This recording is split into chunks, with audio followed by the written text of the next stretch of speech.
Fala, malta! Oi, maltinha! Gente, nós queremos fazer um disclaimer a respeito do episódio da semana passada, onde eu falei que a Tailândia era majoritariamente muçulmana e que havia criminalização das LGBTQIAP+. Não existe isso, foi um equívoco de minha parte, peço perdão e também eu lancei coisas verdadeiras e outras falsas. Houve fake news e outras verdadeiras. E vocês aprendam com isso. É isso, não acreditem em nada que a gente fala. Mentira, porque o vídeo de hoje tá babado. Então fica aí que vocês vão escutar. Beijo, fui! São Vicente Ferre caminhava carregando 3 sacos de semente. Um saco de semente masculinas, um saco de semente femininas e no terceiro, um saco de semente dos 2 tipos. Esse último saco virou quando São Vicente passava por Ruxitã. E assim nasceram as Muxes.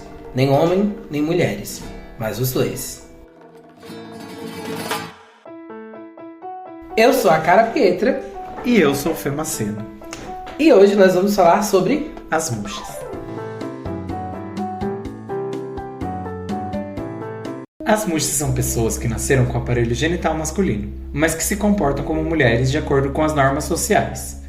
Na região do povo zapoteca, em Oaxaca, no México, ter uma Muxe em casa é quase como se fosse uma bênção, pois elas representam deidades. As Muxes são parte importante da comunidade e executam tarefas consideradas femininas: cozinhar, bordar, cuidar das famílias e organizar eventos.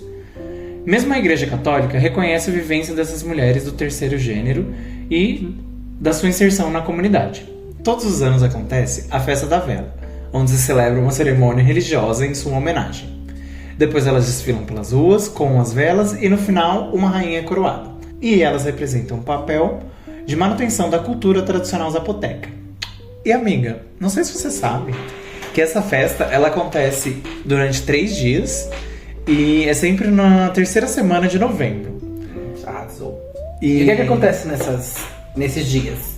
Então, é mais ou menos assim. No primeiro dia é o dia que elas entregam doces, biscoitos e coisas domésticas como tupperwares para as pessoas na multidão. Que chique, caríssimo os tupperwares, gente. No segundo dia é onde tem a coroação e a dança delas. E no terceiro dia é o dia mais descontraído, onde tem que elas chamam de lavação de panelas, digamos assim. E é isso. E elas lavam as panelas, tem dança, tem batuque, é uma loucura. É justamente nesse dia que elas se vestem com os trajes, né? Nesses 3 dias elas vão estar vestidas com esses trajes coloridos, coloridíssimos. Uma coisa que eu descobri é que a Frida Kahlo, ela se inspirou, não nas Muxes, né? Mas na cultura da região, nesses trajes belíssimos e todos coloridos para as pinturas dela. Babado, né? Babado, confusão e gritaria. E, amiga, as Muxes, elas não se consideram nem homens nem mulheres, elas se consideram Muxes.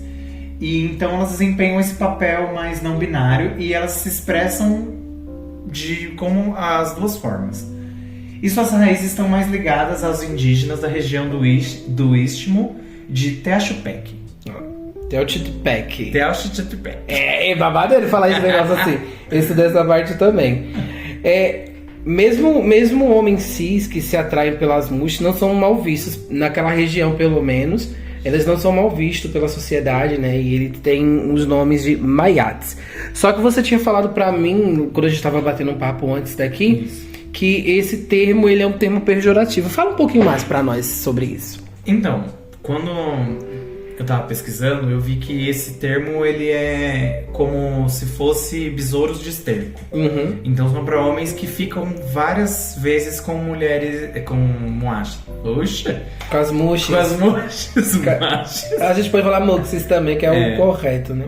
Mas as Muxes. E porque assim, a concepção do homem no México, na cultura mexicana, na cultura mexicana, eles têm uma certa liberdade para desempenhar algumas coisas que na nossa cultura são mais machistas. E ficar demasiado Como, com mushes acaba sendo um pouco pejorativo pra sim, eles. entendi. Uma coisa que eu gostei também é que não existe um padrão para ser mushi, né? Existem expressões diversas de uma vivência mushi. Existem os ginyu, os varões, que são os mushis de aspecto masculino e que seguem tendo características femininas, que a gente poderia dizer que são os queers, né, do ocidente. Sim. Poderíamos dizer... e também tem as gunas, que são as que desempenham um papel mais feminino, que é aquela que a gente está mais...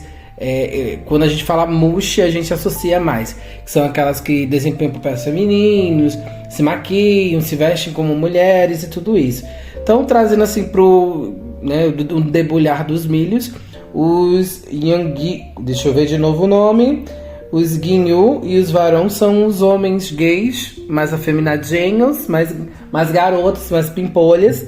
E as Gunas são as mushis tradicionais, que são as mulheres trans, né, que elas não se consideram assim, mas a gente, só pra dar o nome aos bois e ficar uma coisinha mais clara pra vocês, tá bem?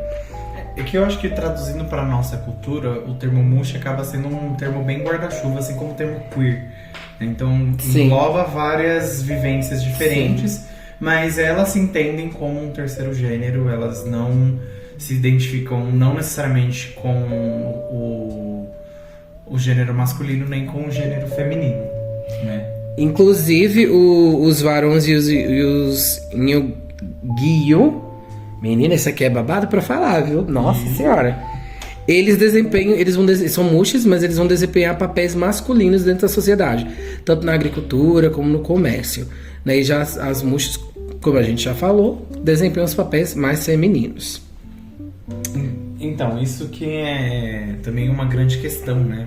Porque assim, a grande tolerância que a sociedade tem em relação às mushis é por elas fazerem uma parte funcional da sociedade.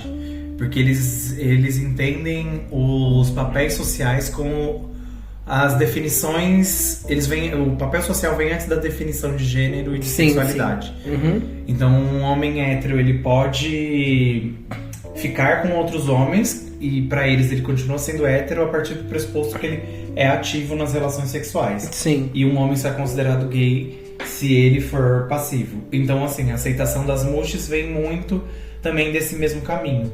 Que elas, desempenhando o papel feminino, elas vão ter todos os embrólios que uma mulher sofreria na sociedade. Exatamente. A partir do ponto que elas começam a querer ir para outros tipos de papéis, às vezes em alguns contextos elas são aceitas, sim, tipo tomando papel masculino, mas é como para eles uma mulher cis fazer isso já é uma afronta. Uhum. Uma mushi é interpretada da mesma forma. Exatamente. É tipo assim, você se interpreta, se você tem esse papel social, fica cada um no teu quadrado.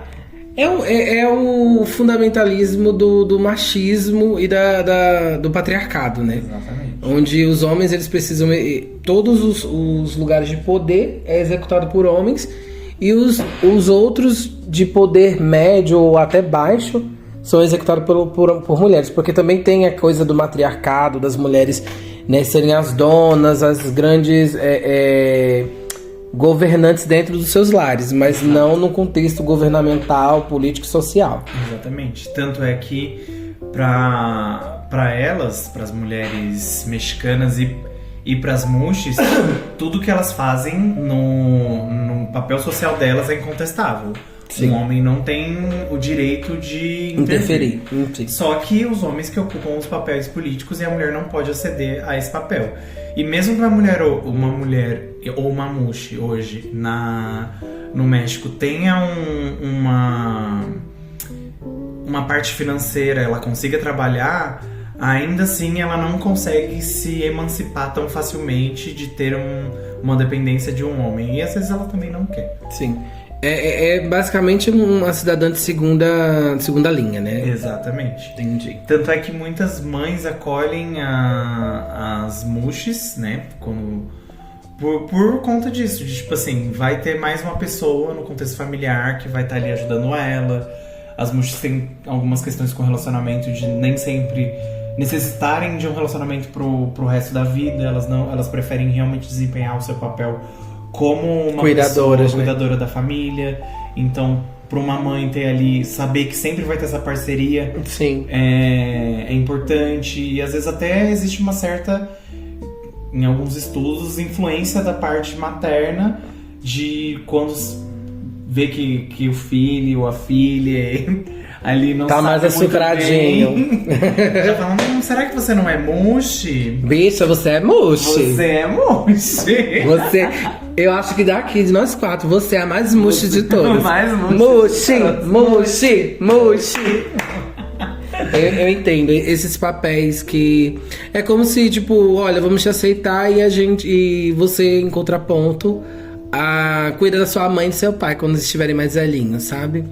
E desempenhar papéis dentro da sociedade onde ter uma independência maior, né, tanto financeira quanto emocional da família, deve ser algo mais problemático para eles mesmo, né?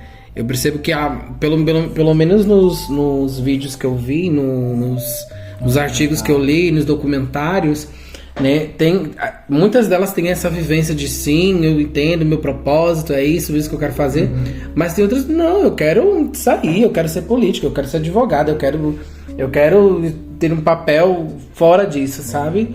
E para elas é muito difícil, porque elas também, uma coisa que eu vi muito interessante é que, e a gente vai falar um pouquinho mais pra frente disso, que é as negações de direitos básicos que elas vão ter também, né, com o passar do tempo. Exatamente. E assim, né, nem tudo são flores, né? A região, principalmente ali onde tem o idioma zapoteca, elas realmente são bem aceitas, ali na região do Istmo. Só que ali você vai saindo para as outras partes do México, principalmente perto da capital, já não é mais a mesma situação, né? Sim. Então aí a gente já vai vendo que os espaços já não vão sendo tão ocupados e que também a dificuldade do acesso começa a existir.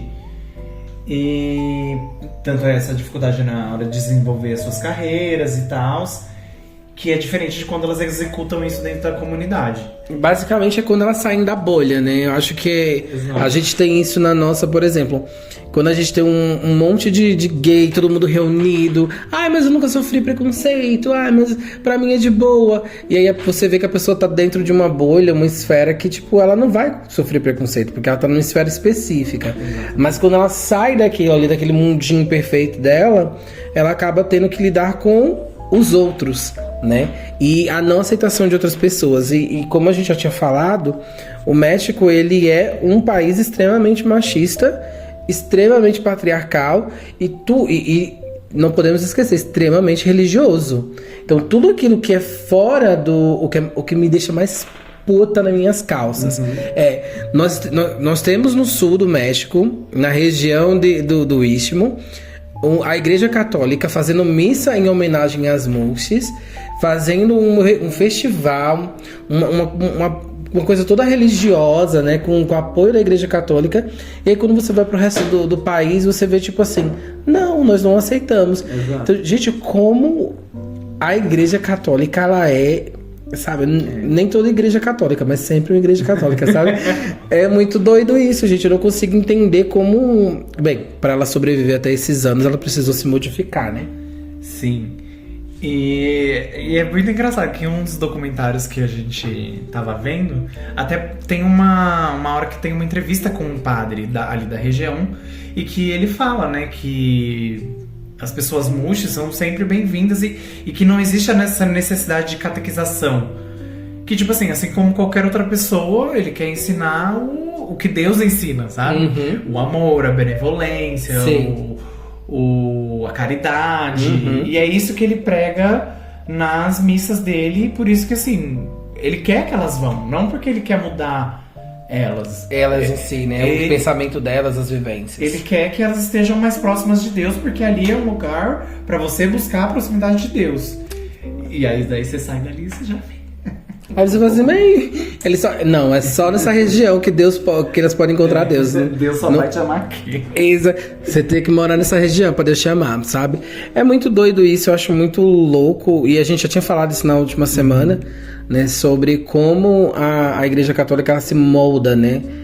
Quando eu estudei isso quando eu estudei a história da Igreja Católica, quando ela se sincretiza com o povo romano, é isso, gata. Ela vai mimetizar tudo que é governamental e ela vai se instalando nos lugares mais longínquos. E para sobreviver, elas precisam se adequar àquela região, né? Então, elas vão secretizando, elas vão trazendo traços da cultura.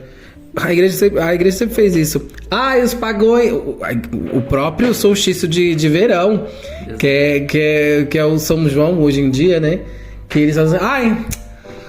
Os pagões não vão deixar a gente fazer isso. Tá, bota um santo aí pra gente comemorar e acabou-se, sabe? Exatamente. Então, tipo assim, eles sempre fizeram isso. E hoje a gente trata São João como se fosse São João, e não o solstício de inverno. O solstício de verão, né? Então, cara, eles sabem o que eles estão fazendo, né? Eles não estão ali iludidos. Eles sabem mesmo o que eles estão fazendo. Eles sabem que o meu emoji é de limão. Exatamente. Eles não são inocentes. Eles não são inocentes. Gente, mais uma coisa que me chamou a atenção dentro quando a gente estava fazendo a pesquisa para esse episódio é como quando as mulheres elas começam a procurar estudo, né? A região delas é uma região pequena, uma região não tão desenvolvida quanto outras regiões do México, maiores, né? Então elas vão estudar fora, elas vão estudar nas capitais, e quando elas chegam nas capitais, elas se deparam com uma situação de nós não aceitamos tudo aqui, tá, meus anjos? Então, se liguem! É basicamente isso. Então elas começam a sofrer preconceito, discriminação, violência. Inclusive o México é o segundo país que mais mata pessoas trans no mundo, segundo o Tegeu, né? Então elas vão sofrer assassinato, violência física e fora as violências, né, de falta de acesso que nós temos.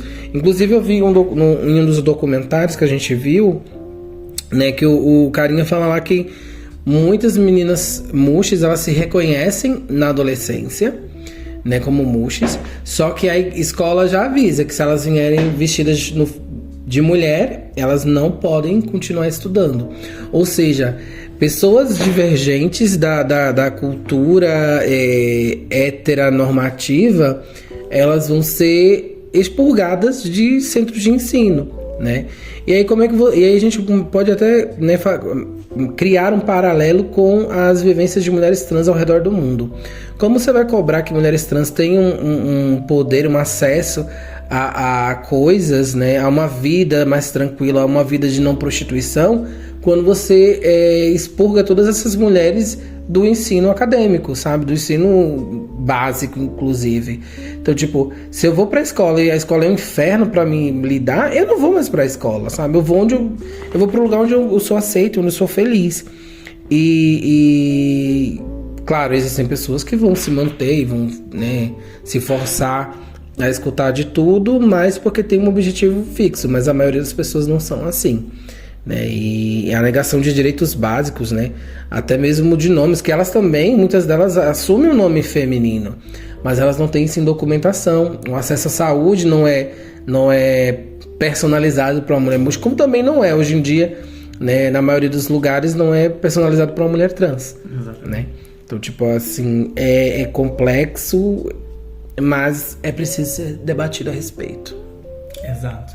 E até dentro da própria comunidade LGBT no México, a gente encontra que a gente percebeu que as muxes elas vão sofrer ali um certo apagamento, exatamente por elas estarem conhecidas só numa região, já estarem num país que a gente falou que é extremamente machista, que assassina as mulheres trans.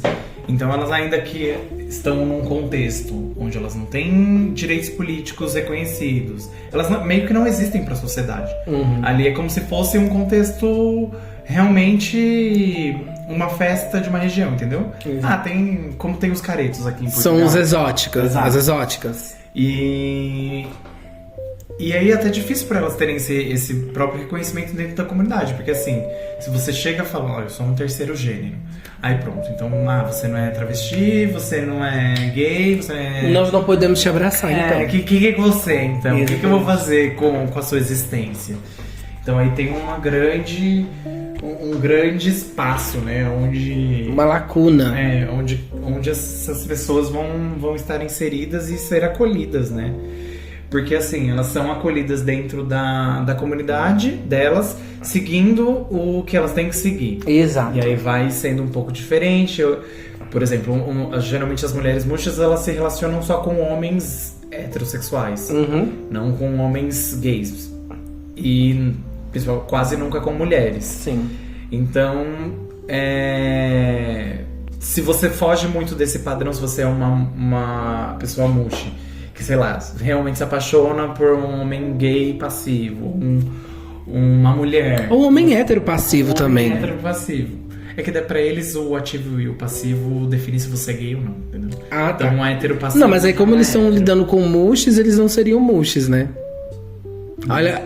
Olha que complicação. Eles são passivos, igual.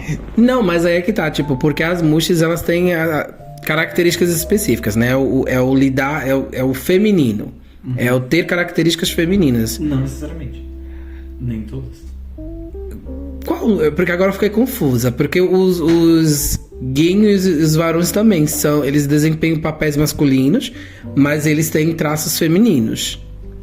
Mas defina traços femininos. É isso que eu tô dizendo, tipo, a coisa mais adocicada, um gay mais assim, que ele, no dia a dia ele tá de homem, mas aí ele tem aqueles traços mais afeminados, não... Você tá falando traço... Ah, não traço físico, eu tô falando traços arquétipos mesmo. Trejeitos, exatamente. Sim. Então tem essa coisa do... Porque homens héteros também podem ser passivos, né? Inclusive, estou aqui para afirmar isso. Sim, é porque os mexicanos, eles interpretam essa... É que eles têm essa coisa muito machista, precisa ser desse jeito, né? Exato. Se você é um homem que é ativo sexualmente, você pode ter relação com outros homens que você continua sendo hétero, machão...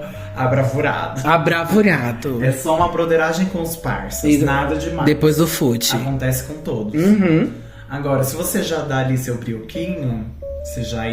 Então ele já entraria na categoria mushi. Ah, não, viado. É que eles são muito... Delimita muito. É, exatamente. E aí, as mushas, como ela é abrangente. E aí, por isso que tem os limites, entendeu? Você é mushi, mas daí você é demais, aí você já não pode, você já tá querendo roubar ser um homem hétero, mas um homem hétero não pode ter a aparência estética que você tem. Entendi. E ali tem... É complexo. É um grande complexo. Mas é porque isso é um espelhamento do machismo mesmo. Sim. Né? Gente, uma coisa é fato. Não é porque você é trans, não é porque você é gay, não é porque você não pode espelhar machismo e patriarcado, tá? Inclusive, as mulheres muxis são... Eu adorei conhecer sobre a cultura, mas a gente vê ali um arquétipo, uma característica muito machista, inclusive enraizado dentro dos pensamentos delas. E as que querem sair disso, que, né, fogem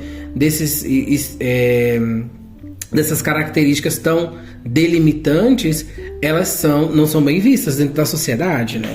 Então tem todo esse aparato social que bate o martelo e diz, não, pra você ser muxo, você precisa andar nesta trilha desse jeito, sabe? Tanto é que em um dos documentários, agora que eu lembrei, uma mulher fala assim, uma mulher trans é uma coisa, uma muxa é outra, né? Porque aí é aquela coisa que você disse, que é a coisa do... O comportamento cultural e social vem antes da nomenclatura que é dada. Mas em relação à nomenclatura, você acha interessante as pessoas darem nome aos bois? Dar nome ao que se está vivenciando naquele momento? É assim, é uma coisa que eu costumo sempre falar, amiga. Tipo, pra gente que tá na comunidade, pra gente mais esclarecido, né?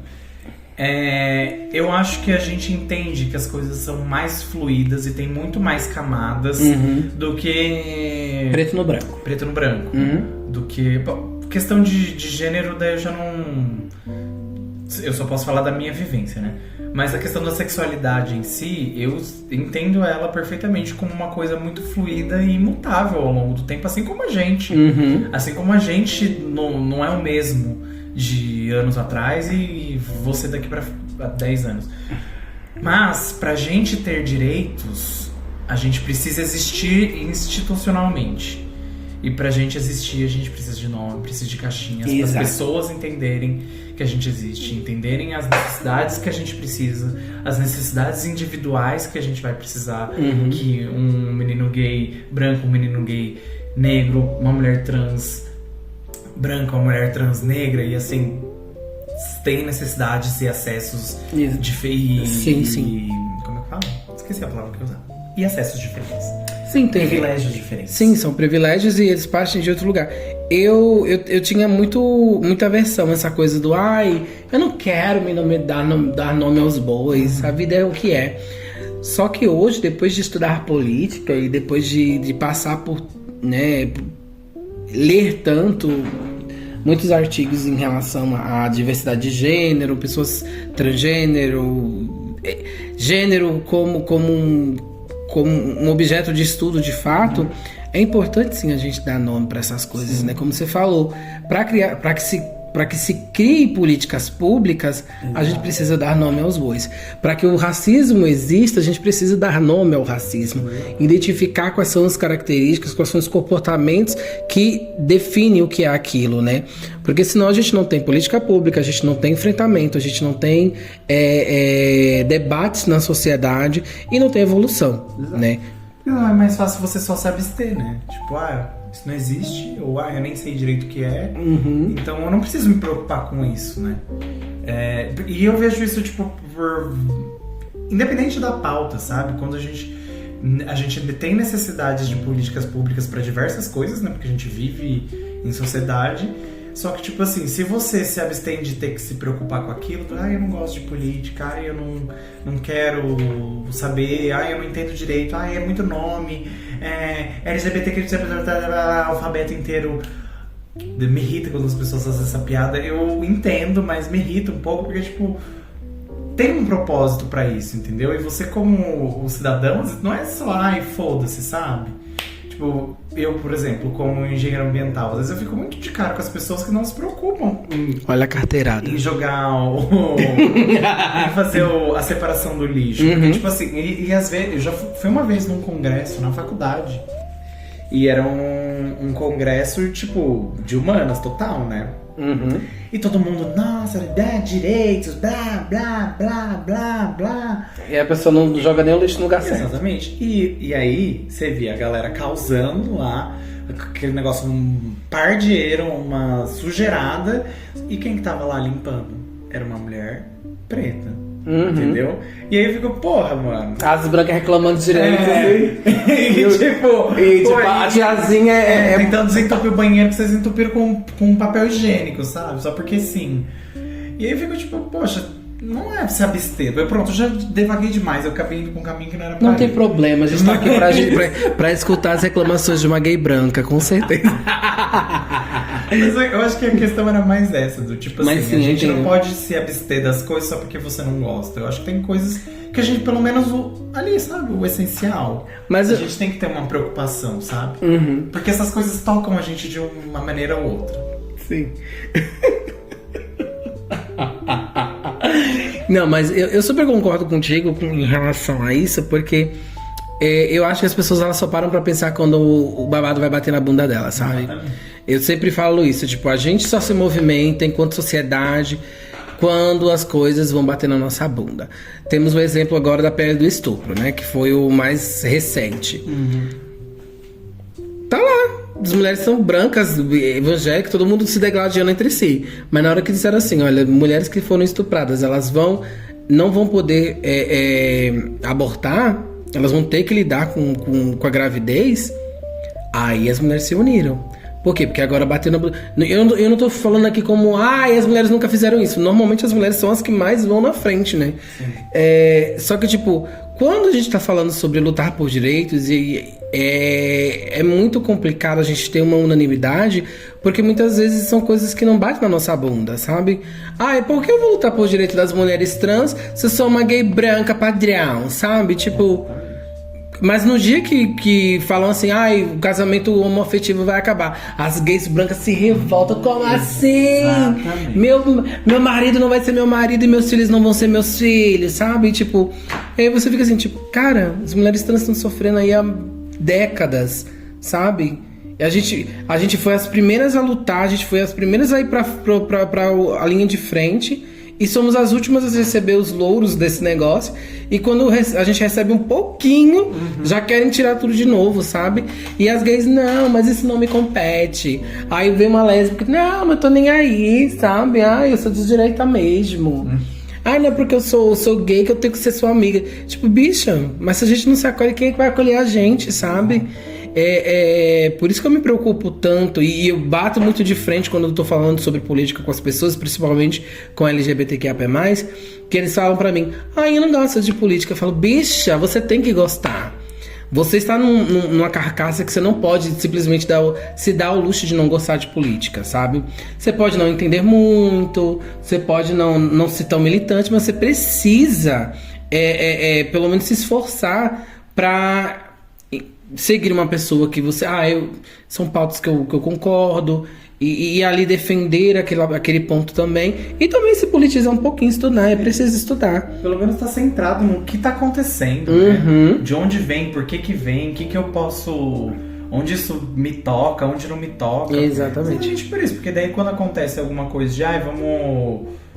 Que teve, né, recentemente, que iam... tirar o direito de casar. De casamento, sim. Não, daí foi o que você falou, né? Das gays. Meu Deus! Como assim? Sabe? Foi literalmente isso. Exato. E aí quando a gente fala sobre mulheres trans na casa de banho, você não vê muitas gays se movimentando, sabe? Mas nenhuma. Fala assim, não, é 2, 3 gays lutando. Um postzinho. É um post. Eu defendo as mulheres trans no banheiro. Eu posto foto com você. Eu já postei foto com você quer mais o quê? Tô apoiandíssimo.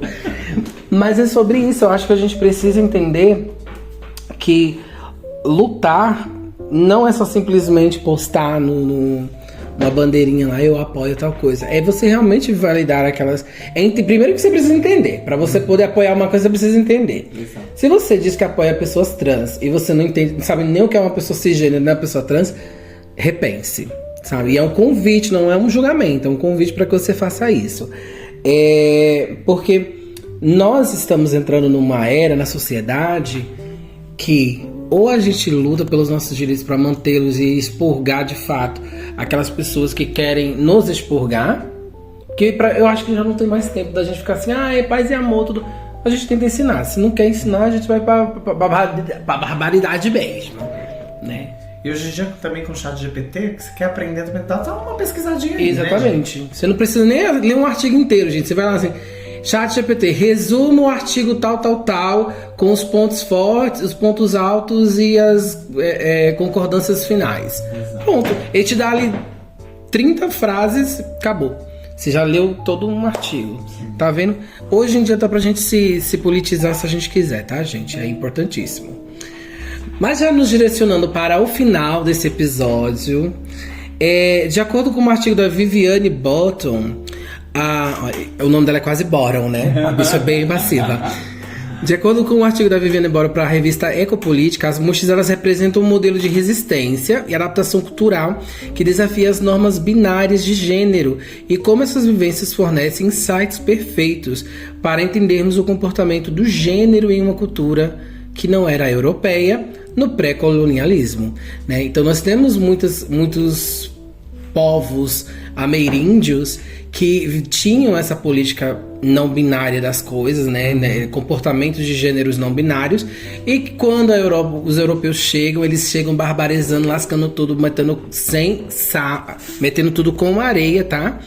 E assim, as mushes elas precisaram se adaptar com o passar do tempo. E claro, a adaptação é necessária, mas a gente também precisa evoluir.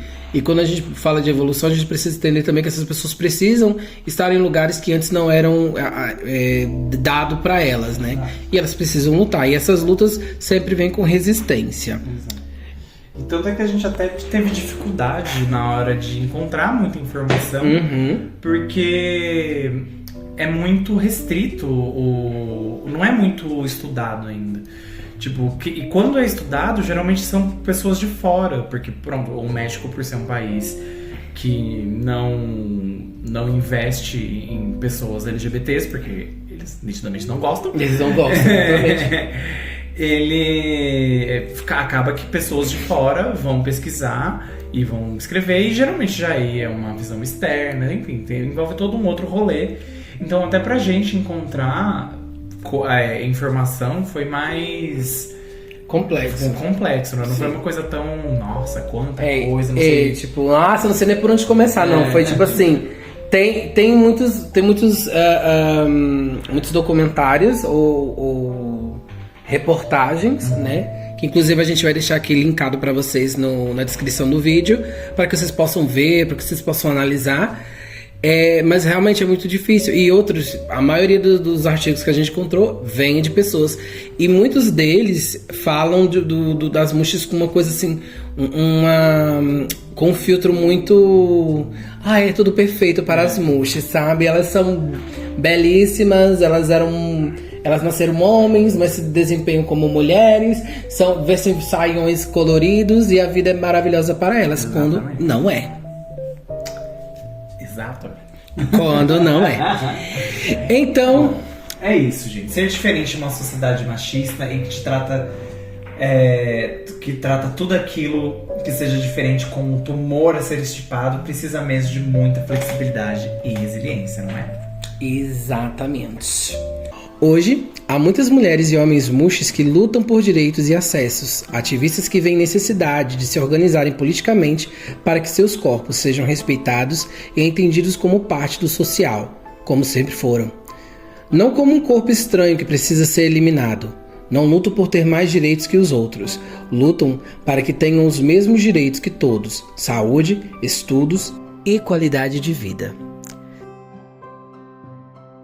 Se você escutou até aqui, obrigada! E não deixa de seguir a gente nas redes sociais. Deixa seu like, comenta alguma coisa e isso vai ajudar a gente bastante. Segue a gente nas redes sociais, @Linhas de Trava canal no Instagram, @Carapietra também no Instagram e @Ferlipe, FEERR Lipe, Ferlipe. Nos vemos na próxima semana, gente. Beijinhos e até a próxima. Fui!